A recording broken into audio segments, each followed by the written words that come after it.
দুয়ারে ইংরেজি নববর্ষ ২০২৫। নতুন বছর, নতুন সূচনা। আপনার জীবনে একটি নতুন অধ্যায় শুরু হতে চলেছে। এই বিশেষ দিনে কিছু মূল্যবান পরিকল্পনা আপনার জীবনকে আরো সুন্দর ও সমৃদ্ধ করে তুলতে পারে। আসুন দেখে নেওয়া যাক কিভাবে আমরা এই নববর্ষ উদযাপন করতে পারি।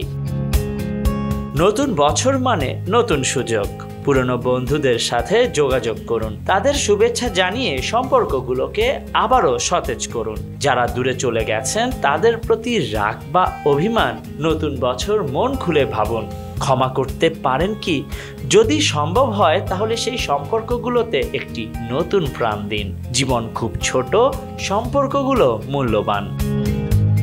নতুন বছরের প্রথম ঘন্টায় আতশবাজি তো অনেকেই ফোটান, কিন্তু কি জানেন এই আতশবাজির ভয়াবহ শব্দ দূষণ আমাদের চারপাশের পশু পাখির জন্য বিপদ ডেকে আনে। অনেক পাখি মারা যায়, অসুস্থ হয়। আসুন এই বছর আমরা আতশবাজি থেকে বিরত থাকি এবং প্রাকৃতিক পরিবেশের প্রতি শ্রদ্ধা জানাই। আমরা নিজেরা শান্তিপূর্ণভাবে উদযাপন করি, অন্যদেরকেও অনুপ্রাণিত করি। নতুন বছরের প্রথম দিনটি সাদামাটা বা ধুমধাম যেমনই উদযাপন করুন, তবে সেটা হোক স্বতঃস্ফূর্ত। পছন্দের খাবার খান, বন্ধুদের বাসায় আমন্ত্রণ জানান এবং একসাথে মিলে আনন্দে কাটান সময়।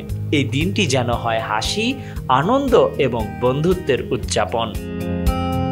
নতুন বছরে একটি নতুন অভ্যাস শুরু করুন, বই পড়া। একটি ভালো বই পড়া মানে এক মনোরম যাত্রায় বের হওয়া। এটি আপনার কল্পনা শক্তি বাড়াবে, মনোযোগ বাড়াবে এবং জানার পরিধি আরো বিস্তৃত করবে। বই আপনাকে এমন এক নতুন দিগন্ত দেখাবে যা হয়তো আপনি আগে কখনো ভাবেননি।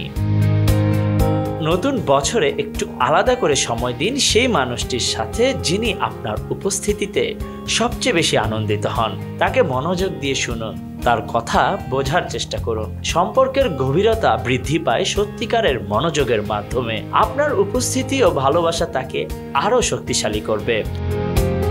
২০২৫ সাল আমাদের জন্য নতুন সম্ভাবনা, নতুন সুযোগ এবং নতুন সম্পর্কের বছর। আসুন এই বছরকে উদযাপন করি শান্তিপূর্ণভাবে, ভালোবাসা আর বোঝাপড়ায়। আপনার ছোট ছোট পদক্ষেপেই হয়তো সৃষ্টি হবে বড় পরিবর্তন। Khandakar Ishtiaq, News Now 24।